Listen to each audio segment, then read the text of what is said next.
لبيك اللهم لبيك لبيك لا شريك لك لبيك إن الحمد والنعمة لك والملك لا Le شريك ministère لك. des Affaires islamiques, des Waqf, de la Dawa et de la guidance au Royaume d'Arabie Saoudite a l'honneur de vous présenter le programme suivant. Rite du Hajj, pas à pas. لبيك اللهم لبيك لبيك لا شريك لك لبيك إن الحمد والنعمة لك والملك لا شريك لك. وإذ بوأنا لإبراهيم مكان البيت ألا تشرك بي شيئا وطهر بيتي للطائفين والقائمين والركع السجود وأذن في الناس بالحج يأتوك رجالا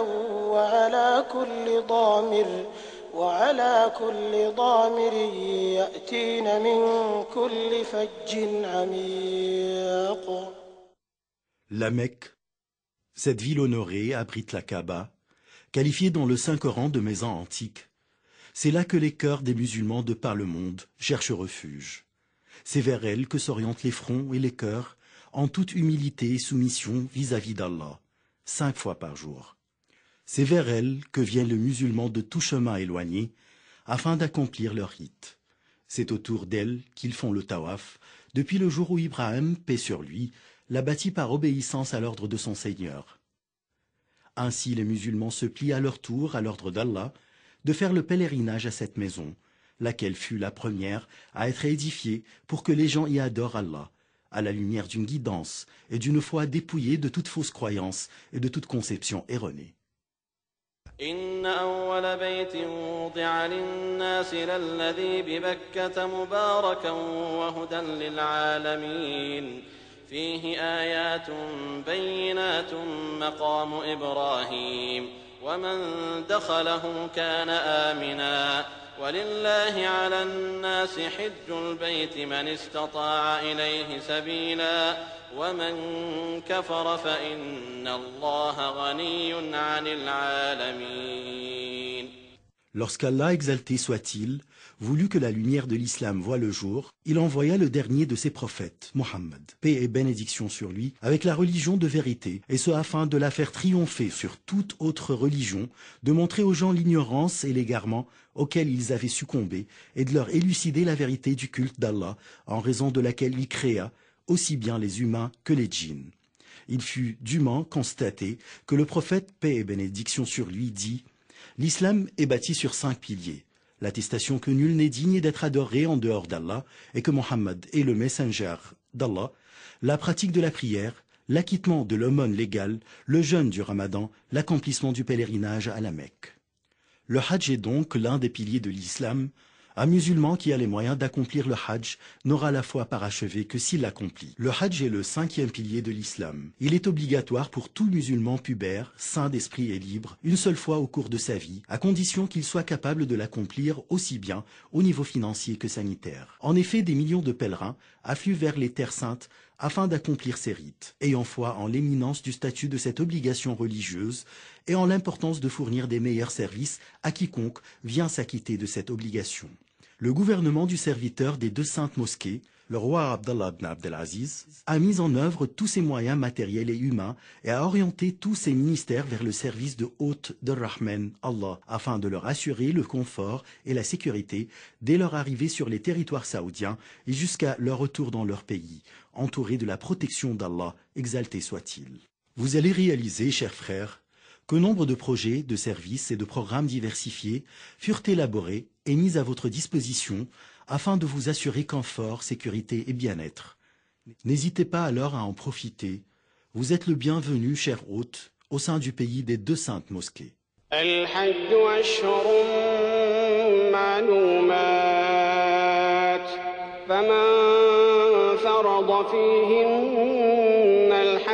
فلا رفث ولا فسوق ولا جدال في الحج وما تفعلوا من خير يعلمه الله وتزودوا فإن خير الزاد التقوى واتقون يا أولي الألباب.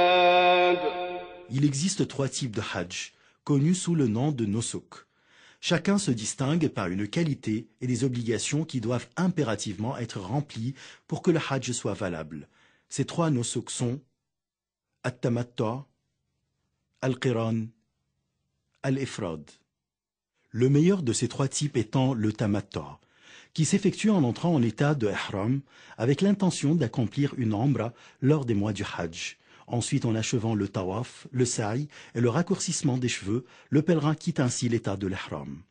Or, le 8e jour du mois de Dhul Hijjah, il entame encore une fois l'ihram dans l'intention du hajj cette fois, à partir du lieu où il se trouve à ce moment-là.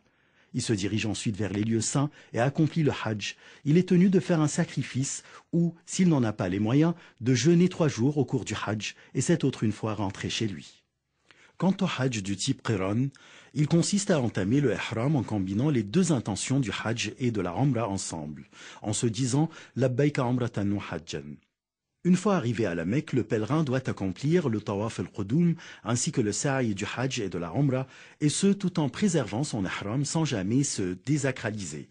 Le 8e jour, il se dirige vers les lieux saints s'acquit des autres rites formés des 2 rites distincts, à savoir le hajj et la umra. Il doit offrir un sacrifice et si, faute de moyens, il n'y parvient pas, il devra jeûner 3 jours au cours du hajj et cette autre une fois rentré chez lui. Reste le hajj du type ifrad, lequel consiste à entrer en état de ihram avec l'unique intention d'accomplir le hajj. Arrivé à la Mecque, le pèlerin accomplit le tawaf, le sa'i et préserve son état de ihram jusqu'à la fin des rites. Il ne lui incombe pas de faire un sacrifice car il n'a pas combiné la umra au hajj. Le meilleur de ces types de hajj est le tamattu' suivi du qiran, puis enfin le ifrad.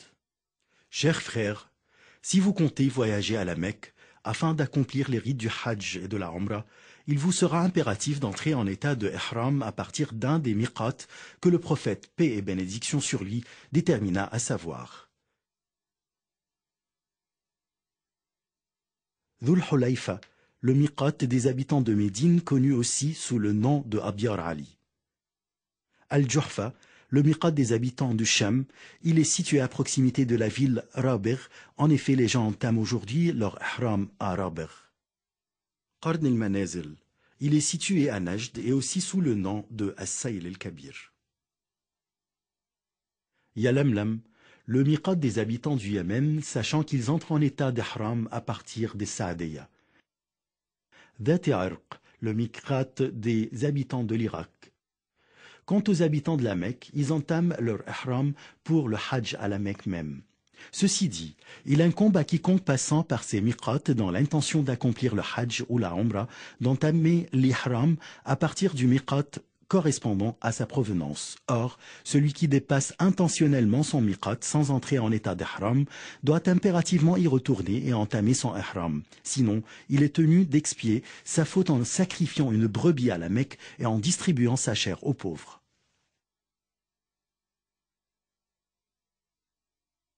Si donc vous arrivez, chers frères, au miqat en voiture ou autre, prenez un bain, parfumez-vous, si possible, puis mettez les habits du ihram, à savoir un izar et un rida', 2 pièces de tissu blanc sans couture, blanc et propre. Quant à la femme, elle est autorisée à revêtir les habits qu'elle souhaite, pourvu qu'elle ne se pare pas et qu'elle n'exhibe pas ses atours.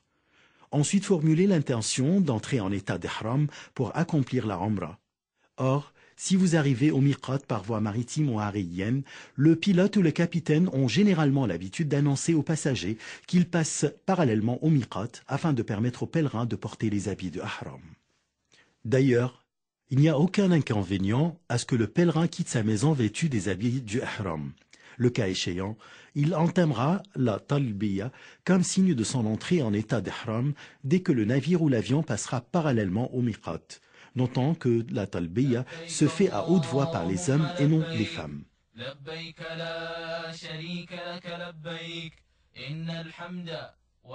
Chers frères, lorsque vous prononcez la talbiya, soit pour accomplir la umra en disant labbayka umra, soit pour le hajj en disant labbaika hajjan, soit pour les deux à la fois en disant labbaika umratan wa hajjan. Vous avez ainsi entamé les rites et il vous est désormais prohibé de commettre toute action interdite lors de l'ihram. À savoir, de se couper les cheveux ou les ongles, si vous en perdez involontairement quelques-uns, ou si vous en coupez par oubli ou par ignorance de cette interdiction, il n'y aura aucun inconvénient.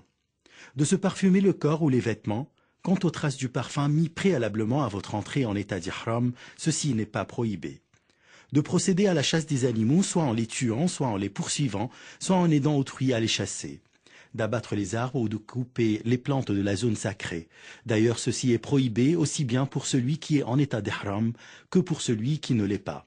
De ramasser les objets trouvés dans la zone sacrée à moins que vous les annonciez. De demander une femme en mariage ou de conclure un contrat de mariage pour soi ou pour autrui. Est également prohibé tout rapport sexuel aussi bien que ses préliminaires s'ils sont accompagnés par un désir ardent d'accomplir l'acte sexuel. Pour la femme en état d'ihram, il est interdit de porter des gants ou de se voiler le visage, à moins qu'elle soit en présence d'hommes non mahram. Le cas échéant, il lui sera obligatoire de se voiler le visage comme si elle n'était pas en état d'ihram. De se couvrir la tête lors du ihram avec tout ce qui peut toucher la tête, mais il n'y a aucun inconvénient à ce que l'homme en état d'ihram se serve d'un parasol, sombrage sous le plafond du véhicule ou porte les bagages sur la tête. Même s'il se couvre la tête par oubli ou par ignorance de cette interdiction, qu'il ôte ce dont il se couvrait la tête dès qu'il se rappelle ou dès qu'il apprend le jugement de la charia à cet égard. De porter une chemise ou tout vêtement cousu en général pour couvrir le corps, entièrement ou partiellement, tels les capes, les pantalons, les turbans et les chaussons, à moins que l'homme en état d'ihram ne trouve pas de izar. Le cas échéant, il peut porter un pantalon.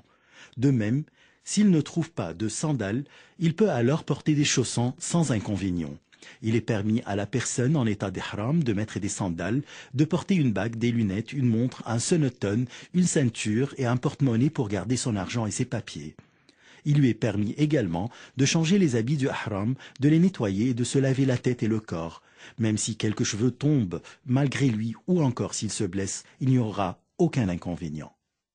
Contrairement à ce que beaucoup de gens croient, il n'y a pas de prière particulière à accomplir pour entrer en état d'ihram, mais il incombe au pèlerin d'observer les obligations de sa religion, comme à titre d'exemple, le fait d'accomplir la prière collective au moment prescrit, d'éviter de commettre toute infraction à l'obéissance vis-à-vis d'Allah, exalté soit-il, tels les péchés, l'obscénité et les perversités auxquelles succombent d'autres musulmans égarés.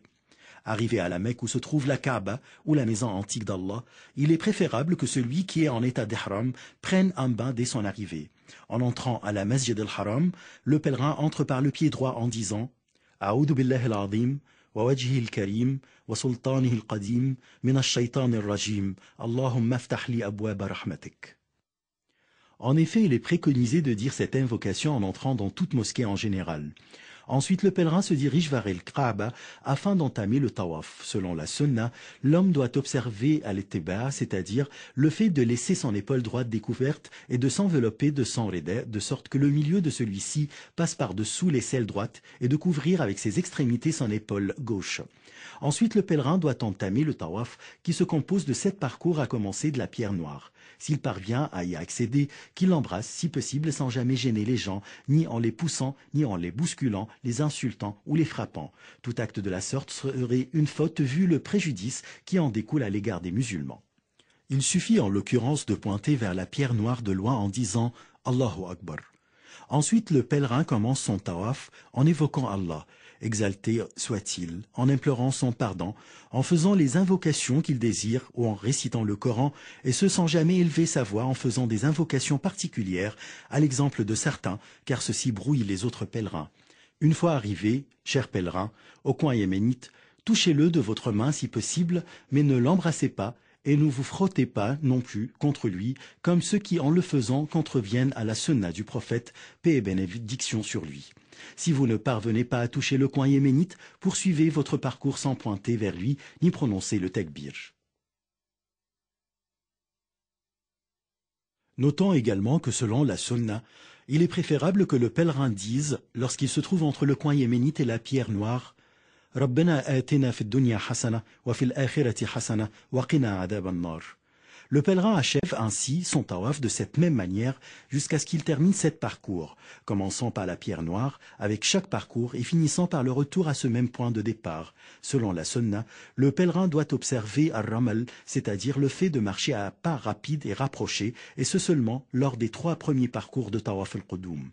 Cependant, il existe des erreurs que certains pèlerins commettent lors de leur tawaf autour de la Kaaba, comme à titre d'exemple, le fait d'entrer dans le hijr d'Ismaïl lors du tawaf en croyant qu'il en fait partie.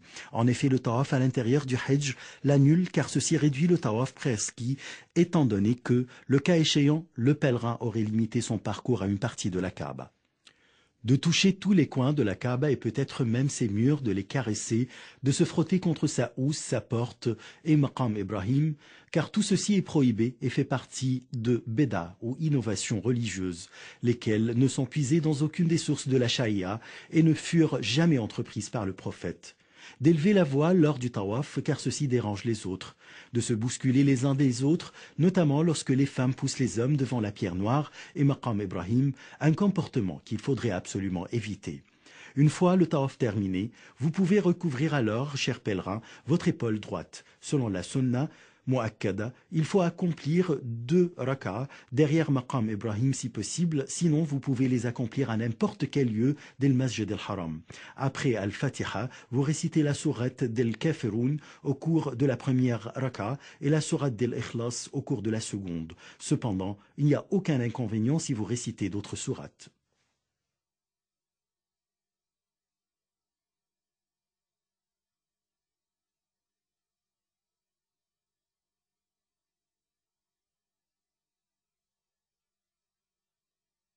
Ensuite, vous vous dirigez vers le monticule As-Safa pour accomplir le sa'i qui se compose de 7 parcours. Lorsque vous vous approchez de Safa, commencez par ce que Allah indique comme début dans le verset et récitez « Inna as-safa wal marwa min sha'air Allah, faman hajja al-bayta aw i'tamar, fala junaha alayhi an yattawafa bihima, wa man tatawwa'a khayra, fa inna Allaha shakirun alim » Escaladez ensuite le monticule Safa en faisant face à la Kaaba, puis répétez à 3 reprises Alhamdulillah, ensuite Allahu Akbar 3 fois tout en levant les mains pour invoquer Allah. Vous répétez ensuite à 3 reprises La ilaha illallah wahdahu la sharika lah, lahul mulk wa lahul hamd wa huwa ala kulli shay'in qadir. La ilaha illallah wahdah anjaza wa'dah wa nasara 'abdah wa hazama al-ahzaba wahdah. Et il n'y aura aucun inconvénient si vous répétez ce zikr moins que 3 fois. Notons qu'il ne faut lever les mains qu'en faisant les invocations et qu'il ne faut pas pointer avec les mains lors du takbir, ceci est en effet une des erreurs communes chez nombre de pèlerins. Ensuite, le pèlerin descend de Safa et se dirige vers le monticule d'El Marwa en marchant. Il se met à faire des invocations pour lui-même, pour sa famille, pour l'ensemble des musulmans, et ce jusqu'à ce qu'il arrive au signal vert, à partir duquel il commence à marcher plus vite, notant que cette accélération s'applique uniquement aux hommes et non aux femmes. Une fois arrivé au second signal vert, il reprend la marche à la vitesse habituelle jusqu'à ce qu'il arrive à El Marwa. Là, il s'oriente vers la Kaaba et répète le dhikr qu'il avait récité en escaladant à Safa, suivi des invocations qu'il veut. Ensuite, il descend d'El Marwa, marche jusqu'au signal vert à partir duquel il commence à accélérer le pas en parcourant la distance entre ce signal et le second. Ensuite, il reprend sa vitesse normale jusqu'à ce qu'il escalade Safa et ainsi de suite. Au bout de 7 parcours conformément à cette manière, le sa'i sera ainsi achevé, sachant que l'allée de Safa vers El Marwa est comptée comme un seul parcours et le retour d'El Marwa vers El Safa est compté comme un autre parcours. Notons qu'il n'y aura pas d'inconvénient si vous commencez votre sa'i en marchant et que, à cause de la fatigue ou de tout autre problème sanitaire éventuel, qu'Allah vous en préserve, vous poursuivez votre sa'i sur un véhicule. Il est autorisé à la femme en période de menstrue ou de lochi d'accomplir le sa'i sans faire le tawaf, étant donné que le lieu du sa'i ne fait pas partir d'El Masjid al-Haram. Notons parmi les erreurs fréquentes lors du sa'i l'accélération des femmes en parcourant la distance entre les 2 signaux verts. Une fois le sa'i achevé, le pèlerin du type tamatta procède au raccourcissement de ses cheveux. Il lui incombe de raccourcir tous ses cheveux, contrairement à la femme qui, elle, raccourcit les siens de la longueur d'une phalangette. Ainsi, le pèlerin du type tamatta aura accompli sa umrah et tout ce qui lui a été interdit durant l'état d'ihram lui deviendra désormais permis. Il est préconisé aux pèlerins de multiplier la talbiya au moment prescrit à cet égard, à savoir depuis l'ihram jusqu'au commencement du tawaf pour la umrah, depuis l'ihram jusqu'au jet de Jamarat al-Aqaba le jour d'Aïd al-Adha. Il dira alors en arabe « Labbaik Allahumma labbaik, labbaik la sharika laka labbaik, innal hamda wa ni'mata laka wal mulk, la sharika lak ». Le 8e jour de Zulhijja, le jour de Tarwiyah. Ce jour-là, les pèlerins se rendent à Mina en état d'ihram, quel que soit le type de leur pèlerinage, tamattu', qiran ou ifrad, observant ainsi la sunna du messager d'Allah, l'élu, paix et bénédiction sur lui. Il est préférable de se diriger vers Mina avant le temps du zawal, c'est-à-dire avant midi. Les pèlerins y accompliront alors les prières de Zuhr, de l'Asr, de l'Maghrib et de l'Isha et de l'Fajr, et ce en raccourcissant les prières composées de 4 rak'ah sans les combiner ensemble. À cet égard, il n'existe aucune différence entre les habitants de la Mecque et les autres pèlerins. Selon la sunna, le pèlerin passe la nuit à Mina le jour de Tarwiyah. Une fois la prière d'El-Fajr du 9e jour de Zulhijja accomplie, il faut attendre le lever du soleil puis entamer la marche vers Arafat dans un état de tranquillité et de sérénité, tout en répétant la talbiya et le takbir. Le 9e jour de Zulhijja, le jour d'Arafat.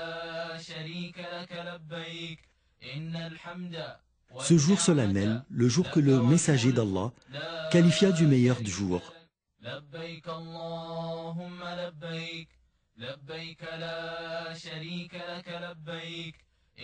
Les foules de pèlerins déferlent vers le mont Arafat et y stationnent depuis le lever du soleil jusqu'au crépuscule. Il est préconisé, selon la sunna, que le pèlerin fasse station à Namira si possible. Sinon, qu'il s'assure de stationner dans les limites de Arafat. D'ailleurs, il existe des signes et des panneaux indiqués ces limites. En effet, toute la région de Arafat est propre au stationnement. Ce jour éminent, tâchez, mon frère, de vous concentrer à répéter la talbiya et le dhikr, et de vous évertuer à faire des invocations en faveur de vous-même, de votre famille, de vos enfants et de l'ensemble de vos frères musulmans. Au moment de la prière d'El-Zohr, l'imam prononce un serment destiné à rappeler les pèlerins et les exhorter et à les guider vers le droit chemin. Ensuite, il préside la prière d'El-Zohr, puis celle d'El-Asr, qui sera accomplie d'avance. Les deux prières seront alors raccourcies et accomplies à la même heure d'El-Zohr, à l'instar du messager d'Allah, paix et bénédiction sur lui, et ce sans accomplir de prière surérogatoire, ni entre les deux prières, ni avant elles. Il est conseillé d'éviter de commettre les erreurs, qui risquent de vous faire perdre la rétribution et la récompense de ce jour éminent et de cette station honorable. Parmi les erreurs que commettent certains pèlerins, notons le fait de stationner à l'extérieur des limites de Arafat et de demeurer là jusqu'au crépuscule et se diriger après vers Muzdalifa. De quitter la station de Arafat avant le crépuscule, ce qui est absolument interdit, car cela va à l'encontre de ce que fit le prophète, paix et bénédiction sur lui. De se pousser et de se bousculer les uns les autres afin d'escalader le mont de Arafat, arriver à son sommet, le toucher pour en tirer bénédiction et prier là-dessus. Ceci fait partie des bédas qui n'ont aucune origine dans la charia, outre bien entendu les inconvénients sanitaires et physiques qui en découlent. De faire face au monde d'Arafat en faisant les inconvocations alors que la sunna indique de faire face à la qibla. Allahumma inni a'udhu bika min al-kufri wal-faqr wa min adhab al-qabr. La ilaha illa ant. Allahumma anta rabbi. لا إله إلا أنت خلقتني وأنا عبدك وأنا على عهدك ووعدك ما استطعت أعوذ بك من شر ما صنعت وأبوء لك بنعمتك علي وأبوء بذنبي فاغفر لي إنه لا يغفر الذنوب إلا أنت ليس عليكم جناح أن تبتغوا فضلا من ربكم فإذا أفضتم من عرفات فاذكروا الله عند المشعر الحرام واذكروه كما هداكم وإن كنتم من قبله لمن الضالين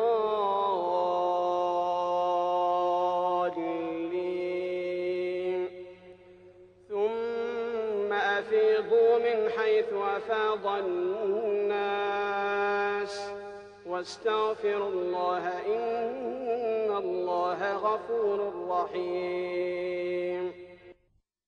Après le coucher du soleil du 9e jour de Zulhijjah, les groupes de pèlerins se dirigent, protégés par la bénédiction d'Allah, vers le Mesh'ar al-Haram ou al-Muzdalifa pour y faire la prière del Maghrib et de l'Aïcha, lesquelles seront alors raccourcies et accomplies ensemble dès l'arrivée à Muzdalifa, et ce après un seul adhan et 2 iqama. Les pèlerins y passeront la nuit tout en répétant la talbiya et en faisant les louanges à Allah, car il les a comblés de sa grâce et leur a accordé son bienfait de stationner sur le mont Arafat et assister à ce rassemblement solennel. Cependant, il s'avère impératif de solliciter votre attention sur certaines erreurs que les pèlerins commettent une fois arrivés à Muzdalifa, comme, entre autres, leur départ avant d'accomplir les prières raccourcies del Maghrib et l'Aïcha ensemble, et ce afin de se munir des jamarot ou cailloux, alors que la prière est prioritaire. Il croit qu'il est impératif de rassembler les jamarot de Muzdalifa, ce qui est en fait une erreur à ne pas commettre. En effet, selon la sunna, les pèlerins doivent passer la nuit, comme déjà mentionné, à Muzdalifa jusqu'à la prière d'El Fajr. Il est permis aux femmes, aux faibles et aux enfants de se diriger vers Mina dès la fin de la nuit. Une fois de la prière d'El Fajr accomplie, il est préférable pour le pèlerin de stationner à El Mesh'ar al-Haram, amont à Muzdalifa ou à n'importe quel endroit à Muzdalifa, de s'orienter vers la Qibla, de multiplier le dhikr, le takbir et les invocations autant que possible et enfin de chercher à se munir de cailloux pour le jet des jamarot. Il doit rassembler 7 cailloux qui soient un peu plus grands qu'un pois chiche pour le rite du jet de jamarot al-Aqaba al-Kubra. Il pourra rassembler le reste des cailloux de Ména et poursuivre ainsi son chemin vers Ména avant le lever du soleil avec la bénédiction d'Allah, tout en répétant la talbiya en toute humilité et en multipliant le dhikr. Une fois arrivé à Ména, le pèlerin doit s'empresser d'aller à Jamarat al-Aqaba, situé à proximité de la Mecque. Là, il cessera alors de répéter la talbiya et commencera à lancer sur Jamarat al-Aqaba 7 cailloux consécutifs en disant Allahu Akbar lors du jet de chaque caillou. Ensuite, il égorge une bête pour le sacrifice. S'il lui incombe de le faire, il en mange et il en donne à manger aux pauvres. Enfin, il doit se raser les cheveux ou bien les raccourcir. En fait, il est préférable de couper ses cheveux à l'aide du rasoir. Quant à la femme, elle raccourcit également ses cheveux, mais seulement de la mesure d'une phalangette. Cet itinéraire à suivre est le meilleur à cet égard. Cependant, il n'y a aucun inconvénient si certains de ces actes devancent d'autres. Allahu Akbar, Allahu Akbar, Allahu Akbar. La ilaha illallah, Allahu Akbar. Allahu Akbar wa lillahil hamd. Allahu Akbar, Allahu Akbar, Allahu. Les musulmans des 4 coins du monde, aussi bien que les pèlerins à Ména, en particulier accueillent tous les jours de Eid al-Adha avec un ravissement extrême, réjouis de la grâce dont Allah les a dotés et se souciant de s'approcher davantage d'Allah, en égorgeant leurs bêtes. D'ailleurs, l'organisation et la gestion saoudienne de la viande des sacrifices fournit aux pèlerins une véritable aide à accomplir ce rite. Il est à noter que certains pèlerins commettent certaines erreurs lors du jet des jamarot, comme par exemple la croyance de certains qu'ils sont en train de lancer ces cailloux sur des démons, ce qui suscite leur colère et les pousse à insulter ceux-ci. Or, le jet des jamarot ne fut légiféré que pour évoquer Allah. Le jet de gros cailloux, de chaussures, de morceaux de bois pour lancer les jamarot, ce qui est une exagération dans la religion, et le messager d'Allah, paix et bénédiction sur lui, a interdite. Le fait de se bousculer et de lutter devant les jamarot pour accomplir le rite du jet des cailloux, ce qui est en fait une erreur fatale. Le pèlerin est tenu de faire preuve d'indulgence à l'égard de ses confrères et de chercher à jeter les jamarot dans le bon endroit de sorte que le caillou lancé tombe dans la circonférence de la jamara, qu'il parvienne à frapper son poteau ou pas. Le jet de tous les cailloux ensemble, car le cas échéant, ceci sera considéré comme le jet d'un seul caillou. C'est que, selon la sunna, il faut lancer les cailloux l'un après l'autre en prononçant le takbir après le jet de chaque caillou. Une fois la jamara de l'Aqaba lancée, les cheveux rasés ou raccourcis, le pèlerin a ainsi partiellement quitté l'état d'ihram. Il peut en l'occurrence mettre ses habits et tout ce qui lui était interdit devient désormais permis, exception faire du rapport sexuel avec son épouse. Enfin, le pèlerin se rend à la Mecque pour accomplir le tawaf del-Ifada, lequel est un pilier essentiel du Hajj, en l'absence duquel le Hajj ne sera pas accompli. Après ce tawaf, il entame le sa'i. Si son Hajj est du type tamattu ou si son Hajj est du type qiran ou ifrad, et qu'il n'avait pas encore accompli le sa'i lors de tawaf el-Qudum. Le cas échéant, le pèlerin doit entamer le sa'i tout en sachant qu'il est permis d'ajourner le tawaf del-Ifada après l'écoulement des jours de Ména et le retour à la Mecque une fois le jet des cailloux achevé.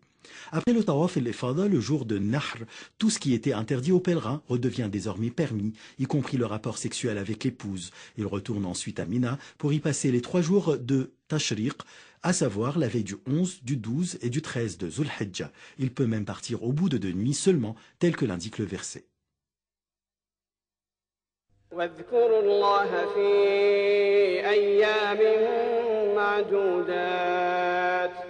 فمن تعجل في يومين فلا إثم عليه ومن تأخر فلا إثم عليه لمن اتقى واتقوا الله واعلموا أنكم إليه تحشرون. Il incombe aux pèlerins de lancer les 3 jamarat au cours des jours qu'ils passent à Ména, tout en observant le takbir à chaque jet de cailloux. Selon la sunna, il est préconisé aux pèlerins de se tenir debout après le jet de la jamara soghra et la jamara al-wusta, de faire face à la qibla, de lever les mains et de faire les invocations qu'ils désirent. Or, ceci ne s'applique pas au jet des cailloux de la jamara al-oula ou la jamara al-aqaba, suite auquel le pèlerin ne s'arrête pas pour faire des invocations. Quiconque désire partir au bout de 2 jours seulement est alors tenu de jeter les 3 jamarat le 12 de Zulhijjah et de quitter Ména avant le coucher du soleil. Si le soleil se couche alors que le pèlerin est encore à Ména, il devra passer la veille du 13 de Zulhijjah à Ména et achever le jet des jamarat le lendemain, c'est-à-dire le jour du 13, et ce à moins qu'il se soit déjà préparé à quitter tôt. Le cas échéant, il pourra partir sans passer la nuit à Ména. Avec le retour à la Mecque, encore une fois, pour faire le tawaf autour de la Kaaba, le séjour arrive à sa fin, lorsque les délégations de pèlerins achèvent leur rite en observant tous les piliers, les devoirs et les obligations prescrits à cet égard. Le tawaf del wada' est alors la dernière étape du Hajj, se pliant ainsi à l'ordre du messager d'Allah, paix et bénédiction sur lui, qui dit à ce sujet « La yanfiranna ahadukum hatta yakuna akhira ahdihi bil bayt » Le tawaf el-wada' est le dernier rite du Hajj que le pèlerin doit observer juste avant de regagner son pays. Personne n'est exempt de ce rite, sauf la femme en période de menstrue ou de lochi.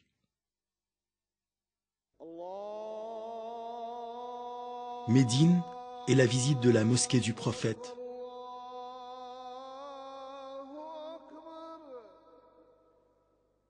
Nous nous rendons à Médine, la ville où le prophète, paix et bénédiction sur lui, immigra et fut enterré pour visiter sa mosquée, laquelle est une des 3 mosquées indiquées dans son hadith où il dit « Ne partez pas en voyage pour visiter des mosquées, à l'exception de ces 3, la mosquée sacrée, ma mosquée que voici et la mosquée d'Al-Aqsa. »